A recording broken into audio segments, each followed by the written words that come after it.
Hello everyone, this is Vaibhav here and I welcome you all to my YouTube channel. तो आज अपन second video के साथ आए हैं रिवीजन प्रॉब्लम सीरीज के दूसरे वीडियो के साथ। और आज हम कुछ सेंटर ऑफ मास के कुछ क्वेश्चन, वर्क पावर एनर्जी के कुछ क्वेश्चंस एंड कुछ एक दो क्वेश्चंस हम काइनेमेटिक्स के भी इंक्लूड करने वाले हैं। आज की क्लास में 7 क्वेश्चंस के साथ आज शुरू करेंगे और अगर समय मिलता है तो हम उसके पार्ट 2 के साथ भी जरूर आएंगे और बाकी की चीजें जो भी हमारी शेड्यूल्ड है उस हिसाब से वीडियोस आते रहेंगे। ओके, सो यहाँ पर सेंटर ऑफ मास के क्वेश्चंस एक दो कम है और कोलिजन के क्वेश्चंस कम है, तो मैं सोच रहा हूँ कि हम कोलिजन को रोटेशन वाले पार्ट में इंक्लूड करेंगे। ओके, सो ठीक है, अपन क्वेश्चन नंबर 1 की तरफ आगे बढ़ते हैं और देखते हैं कि क्वेश्चन नंबर 1 का क्या कहना है। पहले से समझते हैं और फिर देखेंगे क्या है। आप देख सकते हैं एक स्टैंडर्ड क्वेश्चन है, बट हाँ आपको इस तरह के क्वेश्चंस आने चाहिए। तो हमारे पास एक यूनिफॉर्म रॉड है, has been placed on a fix cylinder of radius r, as shown in the figure. One end of the rope is at the top and the coefficient of friction between the rope and the cylinder is just enough to prevent the rope from sliding. ठीक है, तो इसको just ये slip नहीं कर रहा है, just enough बोला गया। This point is important. The mass of the rope is capital M. हमें बताना है at what position the tension of the rope is maximum और फिर वो maximum tension क्या होगा। आप एक बार जरूर ट्राई करें, एक इम्पॉर्टेंट टॉपिक है, इसमें बहुत सारे क्वेश्चंस बनते हैं। इसमें कुछ शॉर्ट ट्रिक भी होते हैं, अगर आपको एक्सेलरेशन वगैरह पूछ लिया जाए तो उसको अपन एक अच्छे मेथड से भी कर सकते हैं, उसके बारे में मैं बात करूँ। ओके, तो हमें पता है कि हमारे पास ऐसा एक रॉड, तो ये इसका सोल्यूशन। तो मैंने यहाँ पर किसी एल्फा पे आके एक डी एल्फा का एलिमेंट लिया और उस एलिमेंट पे ये जो पार्ट है रोप का, उसका यहाँ पर एफबीडी बना रहे हो। आप देख सकते हो यहाँ पर कौन कौन से फोर्सेस लग रहे हैं। तो मान लेते हैं इसके जस्ट इधर के पोर्शन, बिकॉज ये नीचे जाना चाहेगा, एक्चुअल में ये चाहता तो नीचे जाना है। तो हम अगर इस पोर्शन को देखें तो इधर वाली टेंशन थोड़ी ज्यादा होगी एज कम्पेयर टू इधर वाली टेंशन, तो उसको बचाने के लिए फ्रिक्शन पीछे लग रहा होगा। तो इसलिए मैंने यहाँ पर T प्लस डी टी लिखा है और इस जगह पर T लिखा है। तो इन पे जो टेंशन का डिफरेंस है इन दो पॉइंट्स में, वो dt का हम बोल रहे हैं। और साथ में हम देख सकते हैं कि mg, इसका जो भी मास है वो पर्टिकुलर जिस भी अल्फा पर रहेंगे उसके हिसाब से dmg साइन अल्फा नॉट या फिर अल्फा कुछ भी बोल सकते हैं। इस जगह पर इस पे ऐसा नीचे की तरफ वेट लग रहा है इसका, और साथ में इसका वेट का दूसरा कंपोनेंट ऐसे लग रहा है dmg कॉस थीटा या फिर कॉस अल्फा। साथ में नॉर्मल ऊपर की तरफ लग रहा है, नॉर्मल अगर देखें तो ऊपर की तरफ नॉर्मल लग रहा है। तो यहाँ पर अगर हम ध्यान से देखें चीजों को, तो मैं एक इक्वेशन लिख रहा हूँ सिंस ये रेस्ट पे है। तो dt और ये नीचे वाला एक फोर्स जो भी नेट आया है और इसका वेट, और इसको कौन बचा रहा है, फ्रिक्शन। लिमिट्स थोड़ा आप ध्यान से देखेंगे किस तरह से लिमिट्स लगाए जाते हैं। तो हमें पता है कि ये एंड फ्री है, ये फ्री एंड है।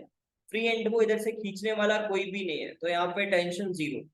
इससे भी इधर खींचने वाला कोई भी नहीं है, तो यहाँ पर भी टेंशन जीरो। आपको पता होगा टेंशन आता क्यों है।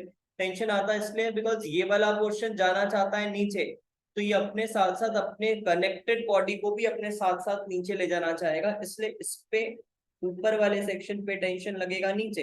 और ये जो पोर्शन है ये इसके जस्ट नीचे वाले को रेजिस्ट करेगा कि नीचे मत जाओ, तो इस पे टेंशन का फोर्स लग रहा होगा। इस तरह से टेंशन की डायरेक्शन को हम सोचेंगे।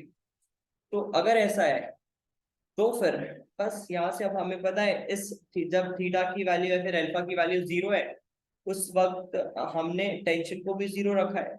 जब अल्फा हो गया तो मैंने यहाँ पर टेंशन को टी मान लिया, तो मुझे T as a function of alpha मिलेगा। तो मैंने इसको आगे एक्सटेंड कर लिया और कुछ इस तरह से सॉल्व किया। अब इसके बाद आप यहाँ से देखो टेंशन की वैल्यू मुझे कुछ ऐसे आती दिख रही है। अब मैं चाहता हूँ कि ये टेंशन मैक्सिमम हो, तो इस टेंशन को मैक्सिमम करने के लिए मैंने इसे मैक्सिमाइज किया है, डिफरेंशिएट किया। डिफरेंशिएट करने पे मुझे क्या मिल गया, मुझे ऐसा कुछ देखने को मिला कि 10 अल्फा की वैल्यू म्यू आ रही। 10 अल्फा की वैल्यू म्यू आ रही, तो अगर हमें म्यू मिल जाता है तो मुझे 10 अल्फा मिल जाएगा, और 10 अल्फा मिल गया तो ये कॉस अल्फा साइन अल्फा तो बहुत ही इजीली मिल जाएगा। और हम टेंशन की मैक्सिमम वैल्यू भी लिख पाएंगे, और यहाँ पे जैसे अल्फा मिलेगा तो मुझे समझ में आएगा किस जगह पर हमारा टेंशन मैक्सिमम है। तो हम म्यू के कैलकुलेशन पे चलते हैं, और म्यू को कैलकुलेट करने के लिए ध्यान से अगर आप यहाँ पर देखें चीजों को तो समझ में आएगी कि कैसे कैलकुलेशन होना चाहिए म्यू का। तो यहाँ पर अगर आप देखो, मैंने इसको एक पूरा होल बॉडी मान लिया है, इस पूरे रो को। इस पे एक्सटर्नल फोर्स, यहाँ से भी टेंशन जीरो है, नीचे से भी टेंशन जीरो है। इस पे लगातार छोटे छोटे सेगमेंट पे फ्रिक्शन लग रहा है, वो फ्रिक्शन ओवरऑल इसको रेजिस्ट कर रहा है, तो मैंने ऊपर की तरफ नेट फ्रिक्शन को ऐसा मान लिया।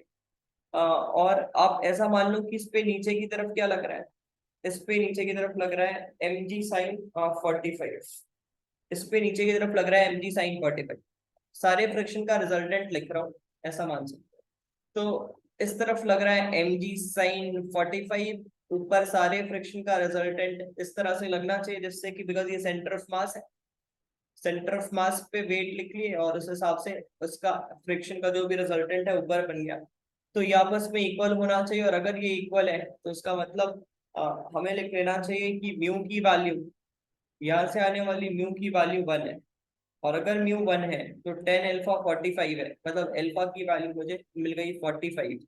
तो हम बोल सकते हैं यहाँ से 45 डिग्री पे जो भी है पॉइंट है वहां पर टेंशन मैक्सिमम होगा, और इस मैक्सिमम टेंशन की वैल्यू अगर मुझे लिखनी है तो इस वाली इक्वेशन में हमने अल्फा की वैल्यू रख दी है और उस हिसाब से सॉल्व कर दिए। फर्दर सॉल्व करने पे मुझे ऐसा कुछ मिल रहा है। आप चाहो तो यहाँ पर लैम्डा के टर्म्स को कन्वर्ट कर सकते हो, mass upon pi R by 2, तो आपको रिजल्ट मिल जाने वाला है जो। सो ये था हमारा क्वेश्चन नंबर 1 जो कि इम्पोर्टेंट है। इसमें और भी वेरिएशंस होते हैं जब हम इसको बिल्कुल साथ में ना रखें, एंड साथ में अगर एक्सेलरेशन दें तो टेंशन का वेरिएशन होता है, और ये आपके लिए एक इम्पॉर्टेंट टॉपिक है। अगर आपने नहीं किया है तो मैं कोशिश कर सकता हूँ कि और इस पे वीडियोस लाऊं, बट अगर नहीं मैं लाता हूँ वीडियो तो आप किसी भी एक पर्टिकुलर सोर्स से इस क्वेश्चन को जरूर देखें। This is an important part, ये इम्पोर्टेंट हो सकता है। क्वेश्चन नंबर 2 पे आते हैं। क्वेश्चन नंबर 2, ओके सो ये हमारा इक्वेशन है। हाँ, एक सेकेंड, क्वेश्चन नंबर 2 अगर देखें,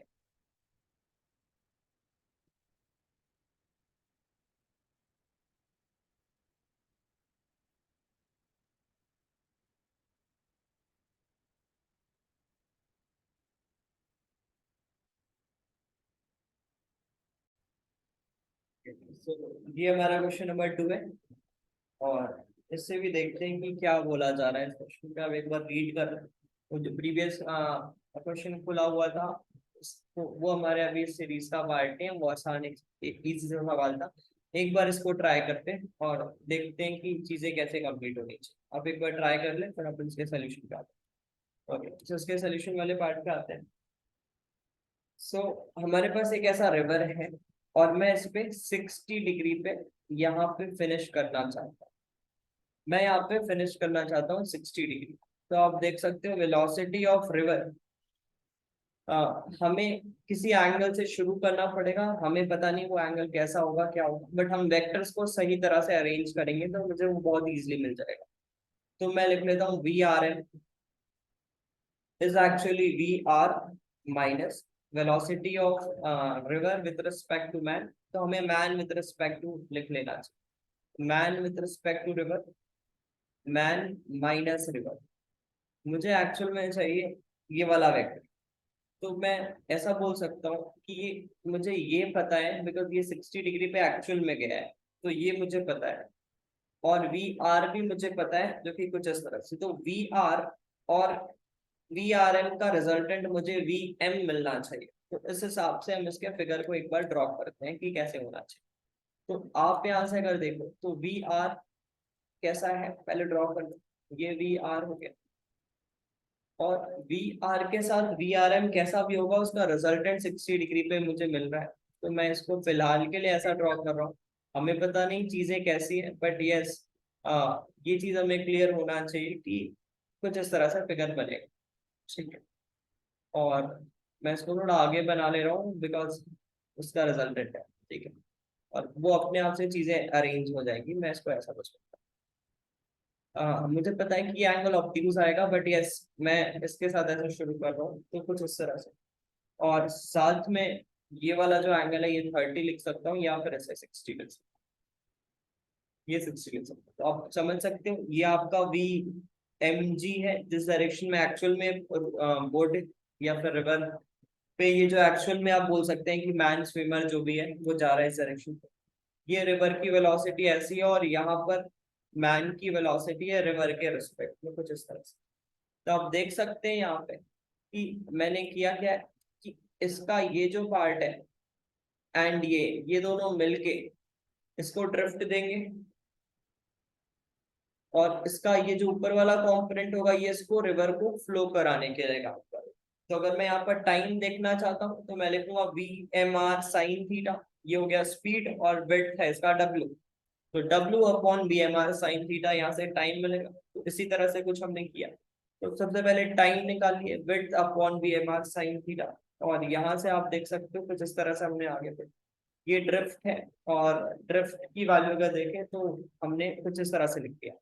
आगे देखें तो यहाँ से ड्रिफ्ट को मैं क्या लिख सकता हूँ, बिकॉज एक्चुअल में ड्रिफ्ट क्या है, इसी टाइम पे बॉडी हॉरिजॉन्टल पे जो डिस्टेंस कवर कर लेगा वो ड्रिफ्ट है। तो टाइम हमारे पास है, और इसी टाइम पे हॉरिजॉन्टल स्पीड आप यहाँ से देख सकते हो कि वी आर और V M R cos theta वाला टाइम। तो यस, इन दोनों का एडिशन हॉरिजॉन्टल स्पीड हो गया, और ये टाइम हो गया। यहाँ से हमने ड्रिफ्ट लिख दिया। ड्रिफ्ट को आप ऐसे भी लिख सकते हो, drift this by this is cos 1060 लिख सकते हैं। तो बस मैंने वही किया है, 1060 को ऐसे लिखा, और ड्रिफ्ट की वैल्यू 300 यहाँ से कुछ आ रही है। और फिर फर्दर इन दोनों वैल्यूज को हमने इक्वेट कर दिया, और इक्वेट करने से ऐसा कुछ इक्वेशन आ रहा है। आप देख सकते हो यहाँ से वी एम आर जो हमारे पास आ रहा है ओवरऑल पूरा सॉल्व करने में, वो कुछ ऐसा आ रहा है। और हम चाहते हैं कि मिनिमम स्पीड के साथ हम क्या ऐसी मिनिमम स्पीड रखें जिससे कि मैं यहाँ पर 60 पे फिनिश कर पाऊँ। तो मैं इस टर्म को मैक्सिमाइज करूंगा जिससे कि वी एम आर मिनिमाइज हो जाए। तो यस, इसको मैक्सिमाइज करने के लिए कुछ नहीं, हमने ऐसा डिफरेंशिएट वगैरह किया इसे, और डिफरेंशिएट करके 0 से इक्वेट किया। तो यहाँ से 10 L थीटा की वैल्यू -√3 आ रही है, मतलब थीटा की वैल्यू 120 डिग्री आ रही है।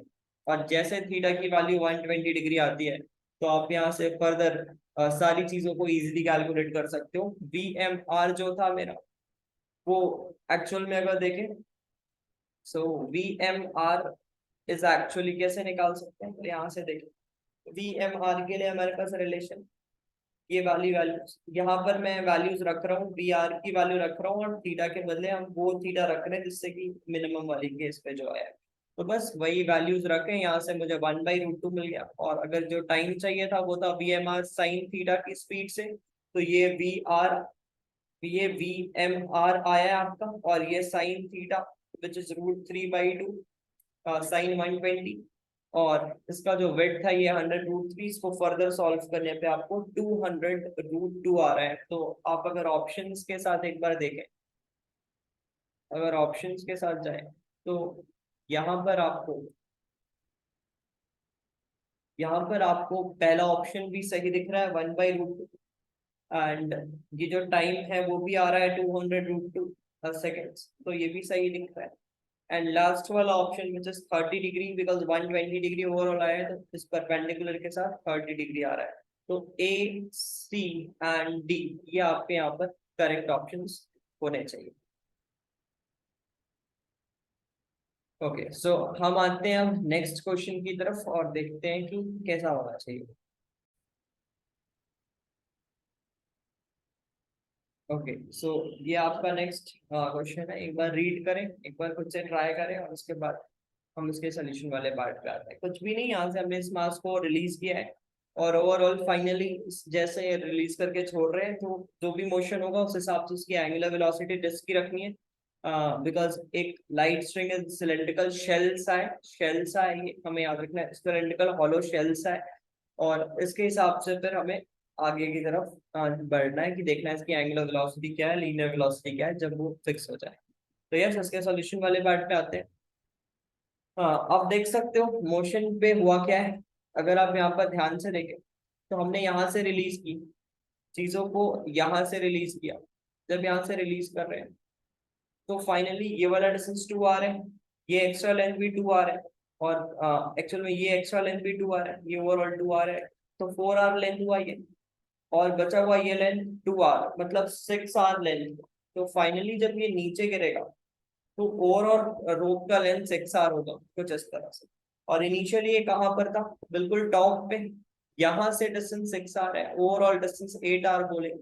तो ये 8r डिस्टेंस से नीचे गिर रहा है, तो इसको जब गिरेगा तो उसकी काइनेटिक एनर्जी पोटेंशियल एनर्जी से निकालो, या फिर आप काइनेमेटिक्स यूज कर लो अपने, उस हिसाब से आपकी वेलोसिटी आ जा रही है कुछ 4 √gr। अब होगा क्या, यहाँ पर थोड़ी सी चीजों को ध्यान से सुनते हैं। अब जैसे यहाँ पर नीचे गिरा, जैसे यहाँ पर नीचे गिरा, तो आप समझ सकते हैं कि पहले यहाँ पर इस पे नीचे की तरफ एक वेलोसिटी थी जस्ट बिफोर जब ये, बिकॉज यहाँ पर यहाँ तक जब ये गिरा है ना, फ्री फॉल सा हुआ है। अब इसके बाद ये फिक्स है, और अब ये क्या बोल सकते हैं, जो बॉल है ये क्या चाहेगा, स्ट्रिंग को और नीचे ले जाना, बट स्ट्रिंग उसको कंस्ट्रेंट करेगा, उससे कुछ रोकेगा, थोड़ा नीचे ले जाने से उसे रोकने वाला है। इस वजह से मैं बोल सकता हूँ किसके, इस डायरेक्शन की जो वेलोसिटी है वो चेंज होगी, और किस वजह से चेंज होगी, इस रोप में आने वाले टेंशन की वजह से। तो जो भी इस डायरेक्शन पे वेलोसिटी चेंज हुई तो मोमेंटम चेंज हुई। तो हम बोल सकते हैं कि टेंशन के इम्पल्स ने मोमेंटम को चेंज किया है। तो यस, पहले हम टेंशन का इम्पल्स निकालते हैं, और उसकी वजह से इस बॉल की लीनियर मोमेंटम चेंज हुई है। और सेकेंडली अगर देखें, सॉरी, ओके, और अगर यहाँ पर सेकेंडली देखें तो मैं क्या बोल सकता हूँ कि इस पे एक टेंशन लगेगा ऐसा नीचे, सेम टेंशन, और इस टेंशन के कारण ये डिस्क टॉर्क मिलेगा ऐसे, और ये घूमना शुरू कर जाएगा। तो जैसे ही फाइनली क्या सिचुएशन आएगा कि जैसे ये नीचे गिरा तो ये घूमना शुरू किया, और ये घूमना शुरू किया मान लो ओमेगा से, तो इसके इस पॉइंट की वेलोसिटी क्या होगी, इस पॉइंट की वेलोसिटी आर ओमेगा हो गई, आर ओमेगा हो गई। और हमें पता है, बोला गया है सवाल में कि कोई स्लिपिंग नहीं है। तो जैसे ये नीचे गिरेगा, तो इस वक्त जैसे ये नीचे गिरा तो इसकी ओमेगा आ गया इसके पास, और उसके पास वेलोसिटी, इस वेलोसिटी से वेलोसिटी चेंज होके कुछ आर ओमेगा के जैसा ही वेलोसिटी भी इसके पास आ गया होगा। तो हम बोल सकते हैं कि इसका मोमेंटम का चेंज लिखेंगे, और वो टेंशन के इम्पल्स है, और इस पे टेंशन का एंगुलर इम्पल्स, इस पे बोल सकते हैं एंगुलर इम्पल्स का, एंगुलर मोमेंटम का चेंज। तो बस वैसा ही कुछ किया है। आप देख सकते हो जस्ट बिफोर ऐसा था, ये जस्ट आफ्टर ऐसा हो गया। अब दोनों का हम इक्वेशन वगैरह बना रहे हैं, तो आप देख सकते हो इम्पल्स कैसा लगा, मैंने नीचे के डायरेक्शन को पॉजिटिव मान लिया है, तो इस पे टेंशन पे नेगेटिव इम्पल्स आ रहा है। और कुछ ऐसा लिखते हैं, यहाँ से आप देख सकते हो कि टेंशन की जो इम्पल्स आ रही थी वो ऐसी है, और उसका अगर मुझे पॉजिटिव वैल्यू लिखूं तो कुछ इस तरह से आ रहा है। अब मुझे पता है कि डिस्क पे टॉर्क लगा है which is tension times of R, और अगर मैं उसे इम्पल्स की तरह लिखूं एंगुलर इम्पल्स के लिए, तो लिखूंगा integral T R D T. तो बस मैंने वही लिखा है, और वो किसके इक्वल होगा, आई ओमेगा, यहाँ पर मोमेंट ऑफ इनर्शिया हो गया हॉलो सिलेंडर का, और टाइम्स ऑफ ओमेगा, कुछ ऐसा हमने आगे सॉल्व किया। यहाँ से जो टी डी टी की वैल्यू है वो यहाँ से रख दी, एक आर एक्स्ट्रा बचा था, ये टी डी टी की वैल्यू ऊपर से रख दी, और आई ओमेगा से इक्वेट कर दिए। यहाँ से सॉल्व करने पर मुझे ओमेगा की वैल्यू कुछ ऐसी मिल गई, और अगर ओमेगा मिल गई है तो वी तो मुझे पता है, बिकॉज यहाँ पर कोई स्लिपिंग है नहीं। तो इसकी वेलोसिटी अगर आर ओमेगा है तो नीचे वाले इसकी भी वेलोसिटी आर ओमेगा होगी। तो यस, वी की वैल्यू आर ओमेगा की इक्वल लिख दी है, और हमें ये वैल्यू कुछ ऐसा मिलता हुआ दिख रहा है। तो आप यहाँ से अगर देखें सोल्यूशन को, तो सही ऑप्शन से अगर एक बार मैच करें, तो आप देख सकते हैं कि यहाँ पर option number 1 and option number C, मतलब A and C are the correct options. Okay, next question पे आते हैं।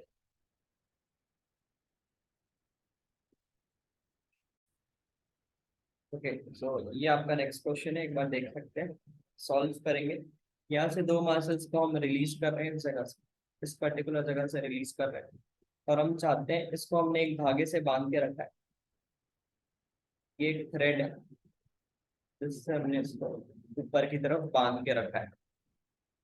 हम चाहते हैं यहाँ से कि वैल्यूज निकाल लें, इस दोनों मासेस एम की मिनिमम वैल्यू क्या रखें, जिससे कि ये लिफ्ट अप हो जाए, ये जो आपका रिंग है ये ऊपर की तरफ चला जाए, इसकी मिनिमम वैल्यू क्या रखें, ये हमें यहाँ से बताना है। चलो देखते हैं कैसे होना चाहिए इसका सोल्यूशन। सो इसको समझने के लिए पहले थोड़ी सी चीजें यहाँ पे समझते हैं होगा क्या।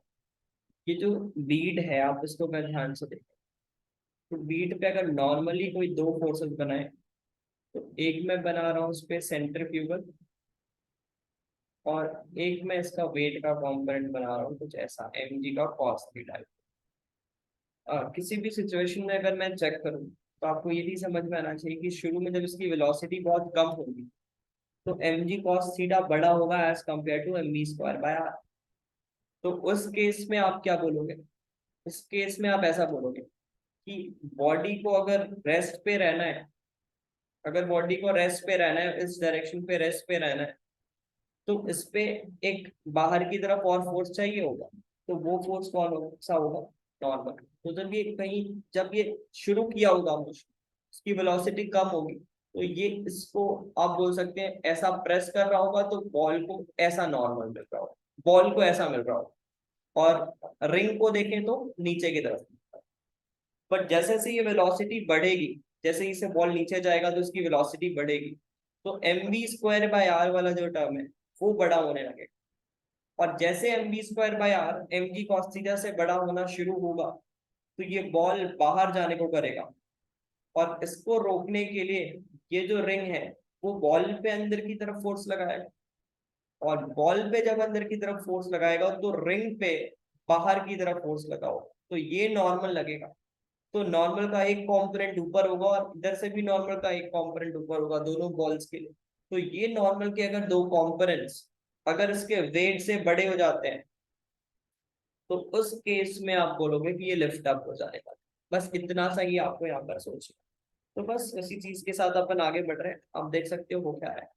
तो मैं कोशिश करना चाह रहा हूँ कि नॉर्मल किसी भी टाइम पे देखना चाह रहा हूँ, तो आप देख सकते हो कि जो भी हम इस पे वैल्यू निकालेंगे नॉर्मल की किसी भी थीटा पे क्या लग रहा है, तो बस वही लिखे normal M V square by R और एम जी कॉस थीटा का ऐसा सब्ट्रैक्शन वगैरह लिख लिए।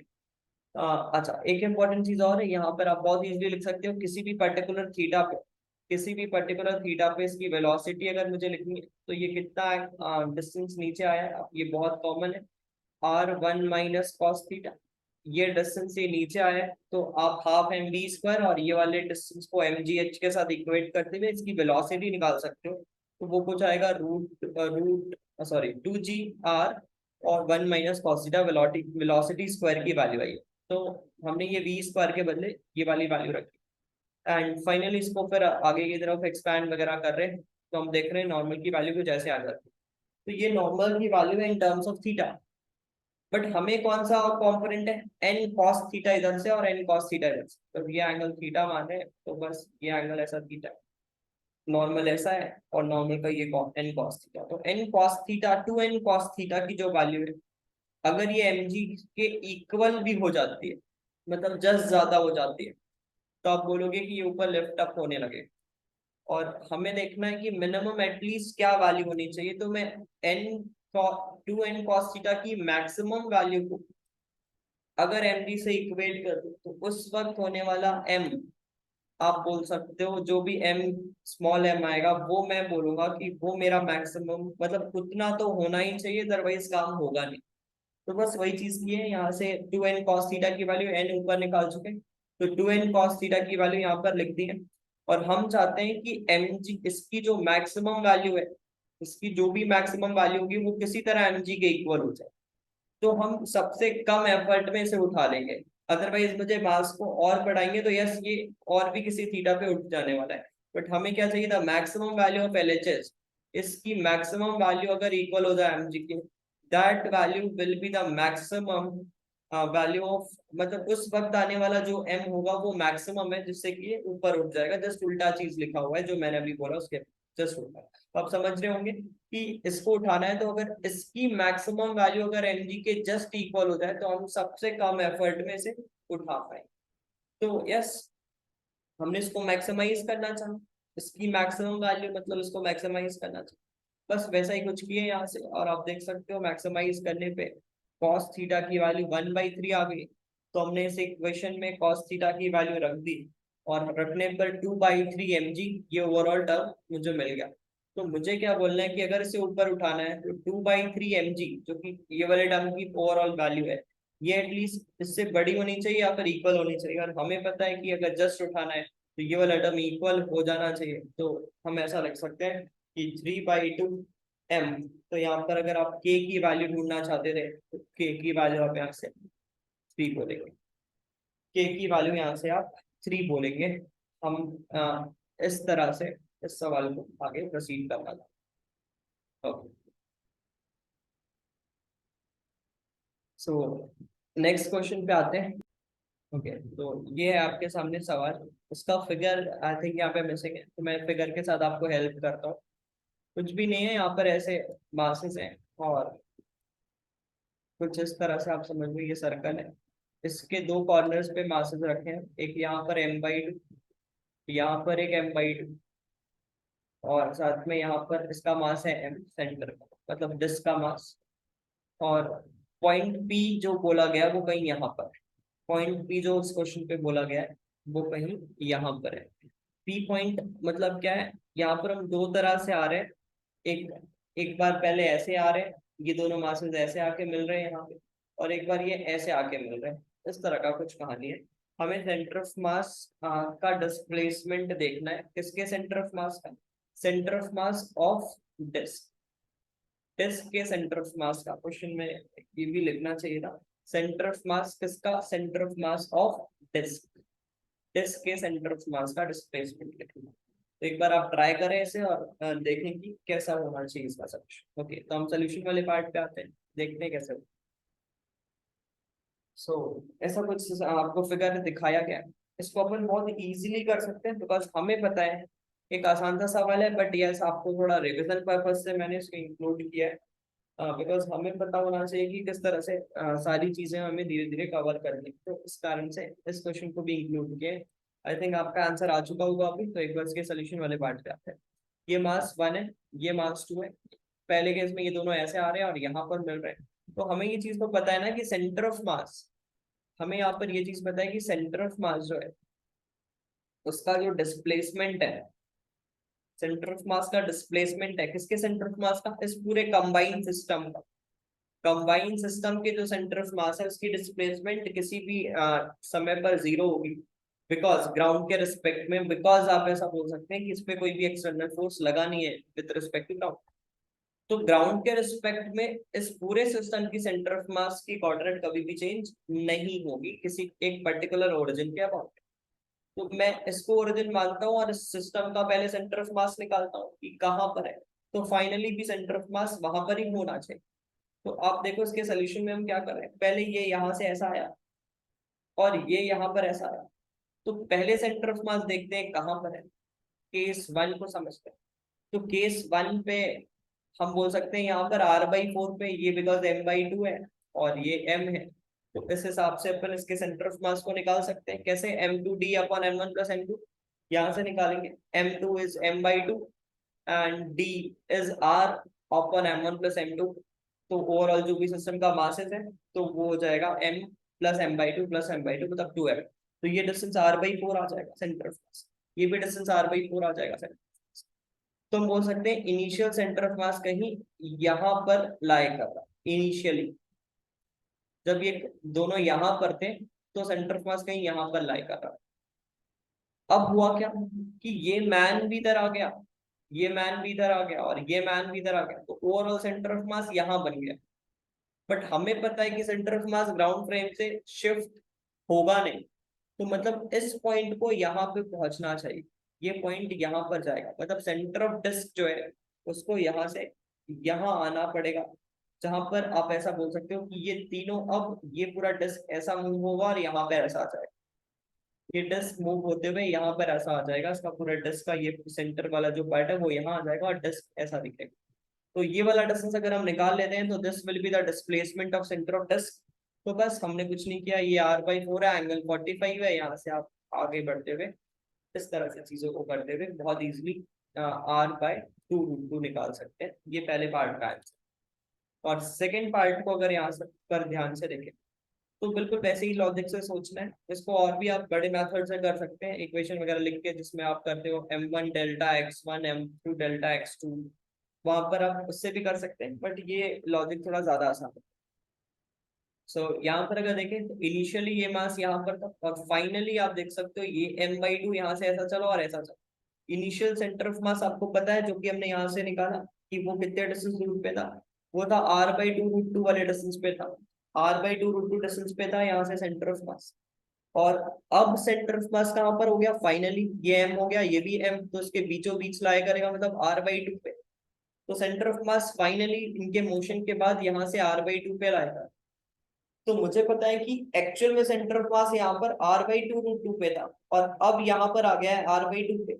तो मतलब डिस्क को थोड़ा पीछे मूव करना पड़ेगा। कितना पीछे मूव करना पड़ेगा, ये वाले डिस्टेंस, बिकॉज ये आपका पहले सेंटर ऑफ मास था, बाद में ये हो गया। तो इस डिस्क के सेंटर को आप ऐसा बोल सकते हैं कि कुछ ये डिस्टेंस पीछे मूव करना पड़ेगा, और अगर ये डिस्क का सेंटर ये पीछे मूव करता है तो आपका नया सेंटर ऑफ मास इस जगह पर लाया करेगा। तो हम ये डिस्टेंस कैसे निकाल सकते हैं, ये पूरा r/2 है, और उसमें से हम पुराने वाले सेंटर ऑफ मास को माइनस कर रहे हैं, तो हमें कुछ इस तरह का आंसर मिल रहा है। इसको थोड़ा और एक्सपैंड एक्सपैंड करके लिखेंगे तो कुछ ऐसा आंसर आ जाए। सो ये हुआ क्वेश्चन नंबर 4 या 5, आई थिंक क्वेश्चन नंबर 5। दो क्वेश्चन और है, तो अगले क्वेश्चन की तरफ बढ़ते हैं और देखते हैं कि कैसा होना चाहिए उसका सोल्यूशन। ओके, सो ये हमारा नेक्स्ट क्वेश्चन है, आप एक बार देख सकते हैं किस तरह से। हाँ, ये अपना नेक्स्ट सवाल है, इसको आप एक बार ट्राई करें और देखें कि किस तरह से। रेन मैन प्रॉब्लम है, बहुत आसान सा है इसका। एक बार अगर आप फिगर सही से बना लेते हैं तो बहुत इजी सा सवाल है, बट यस रिवीजन पर्पज से यहाँ पर आए हैं तो आपको यही सवाल को भी इंक्लूड हमने इस सीरीज में किया है। सो आते हैं, देखते हैं इसके सोल्यूशन को कि किस तरह से इसका सोल्यूशन वाला पार्ट होना चाहिए। सो ऐसा कुछ है, हमें बोला जा रहा है कि जब ये नीचे जा रहा था तो रेन इसे ऐसा मिल रहा है, बिल्कुल परपेंडिकुलर टू द इंक्लाइन मिल रहा है। और जब ये ऊपर जाना शुरू किया तो उसे बिल्कुल पैरेलल टू द ग्राउंड या फिर परपेंडिकुलर टू द ग्राउंड मिलने वाला है, रेन ऐसा मिल रहा है।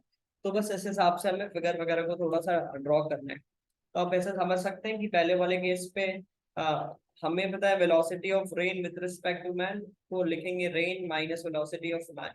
और मुझे आपको ये चीज बताना है कि रेन की वेलोसिटी कॉमन होगी दोनों ट्राइंगल के लिए, और वी आर एम पहले केस में परपेंडिकुलर बताया गया है, और वी एम आपको पहले केस में नीचे बताया गया। तो हम बोल सकते हैं ये वी आर एम, ये वी एम, और इनका एडिशन वी आर, ऐसा एक फिगर बनेगा। और वी आर तो कॉमन है, तो अगले वाले साइड पे अगर आप देखें तो वी आर एम, अगले वाले केस पे अगर देखें तो सेम कंडीशन लगाएंगे, तो वी आर जो है रिजल्टेंट वो तो ऐसा ही होगा। और वी आर किससे मिलने वाला है, Vrm2 और Vm, तो Vm तो आपका ऐसा है।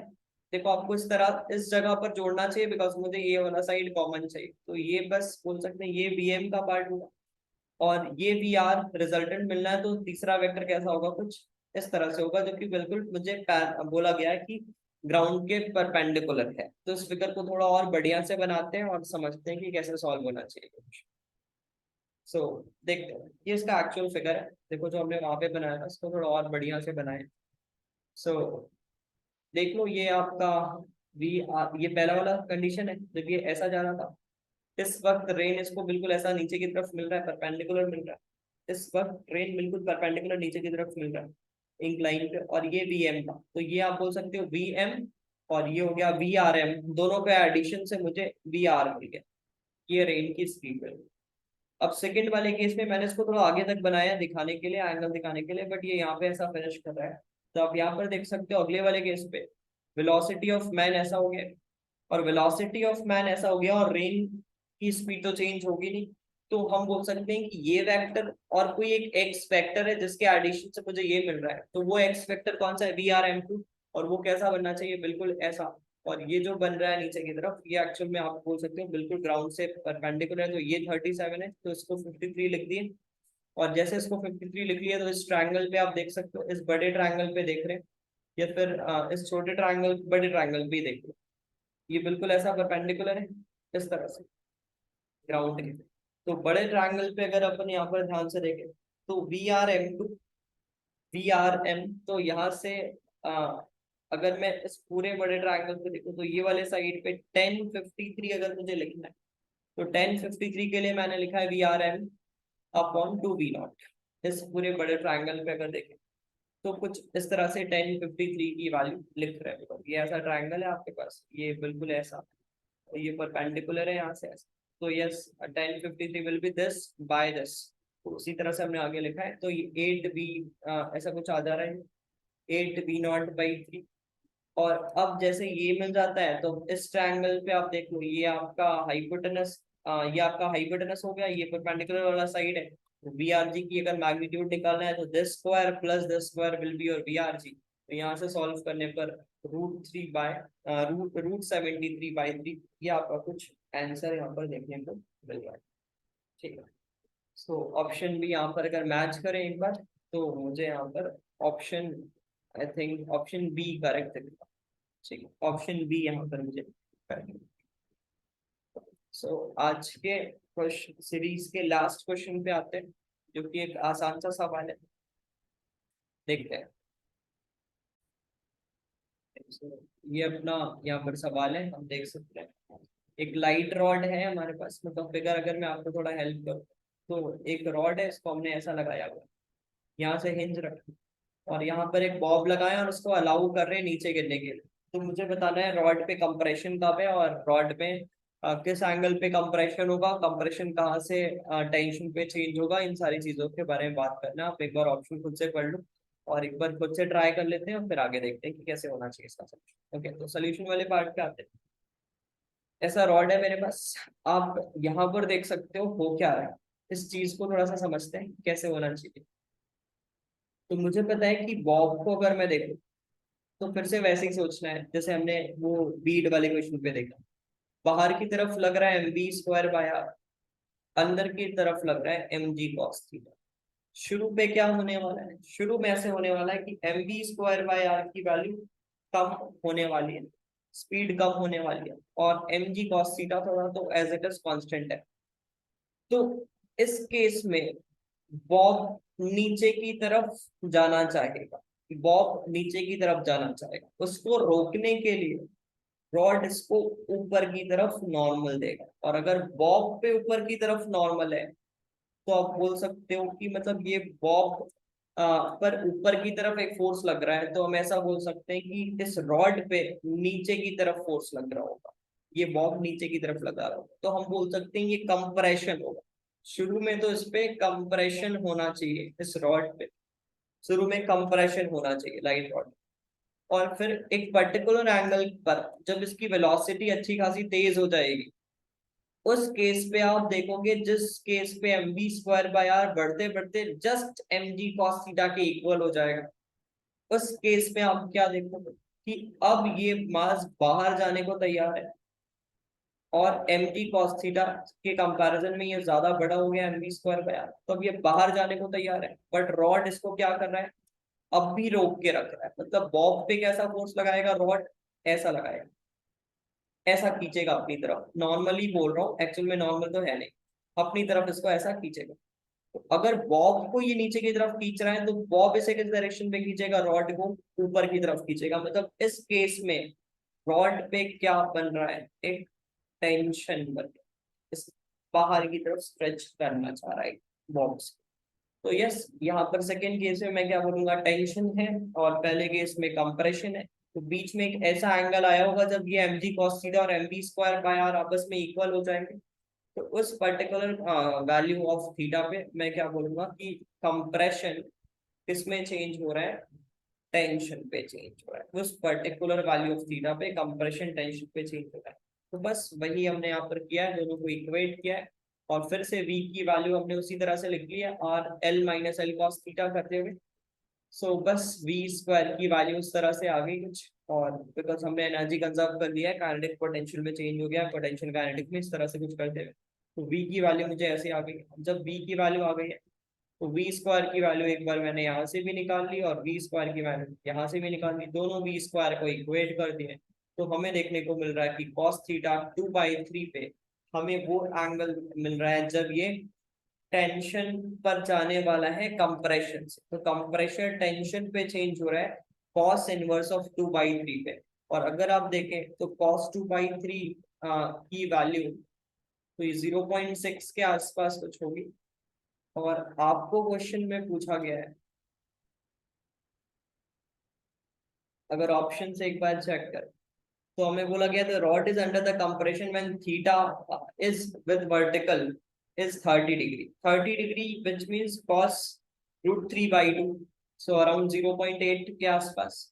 और 0.8 के आसपास बोलने का मतलब क्या है कि मैं बोल सकता हूँ कि थीटा की वैल्यू बढ़ गई है।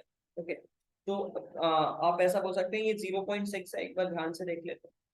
ये क्या है, 0.6 है। और 30 डिग्री पे क्या आ रहा है, 30 डिग्री पे आपका आ रहा है ये 0.8, मतलब थीटा इंक्रीज होने के बाद थीटा और बढ़ेगा। इस वक्त क्या बोल सकते हैं, कंप्रेशन होगा, बिकॉज इस थीटा पे आप बोल सकते हैं कि इस थीटा पर आपका कंप्रेशन चेंज हुआ है टेंशन पे। तो 30 डिग्री पे जरूर कंप्रेशन होगा। अगर आपको वैल्यूज पूछे इस टेंशन का या फिर कंप्रेशन का, तो आप बहुत इजीली यहाँ पर क्या लगा सकते हो, इस बॉक्स पे बाहर की तरफ एक नॉर्मल लगा सकते हो, और इस नॉर्मल की वैल्यू जो भी होगी और इसका एफबीटी बना के इसको बैलेंस कर सकते हो उस एक्सेस पे, और बहुत इजीली नॉर्मल और कंप्रेशन निकाल सकते हैं। बॉब पे बाहर लग रहा है, रॉड पे अंदर की तरफ कंप्रेशन लग रहा है। तो यस, ये आपका यहाँ पर आंसर है अगर देखें क्वेश्चन। आज के वीडियो में ऐसा ही था, मैंने बहुत सारी चीजों को कवर करने की कोशिश की है। मैंने टेंशन वगैरह को देखा है कि किस तरह से टेंशन कंप्रेशन रॉड पे ये करने की कोशिश की। हमने किसी स्फीयर पे किस तरह से रोप अगर स्लिप कर रहा है तो उस वक्त किसी भी पॉइंट पे टेंशन निकालने की कोशिश की है। फिर रेन मैन के एक दो सवाल किए, और आप देख सकते हैं कि कुछ टॉपिक बाय टॉपिक बीट वाले सवाल, तो ये कुछ ठीक ठाक सवाल हमने किए, अच्छे खासे सवाल किए। तो ये जो भी क्वेश्चंस है ये हाईली रेलेवेंट है, बहुत ज्यादा टफ तो है नहीं, बट हाँ हाईली रेलेवेंट है। तो सीरीज को फॉलो करें बढ़िया से, आपको और ऐसे रेलेवेंट क्वेश्चंस मिलते रहेंगे। ठीक है, थैंक यू वेरी मच, अगले वीडियो पे मिलते हैं।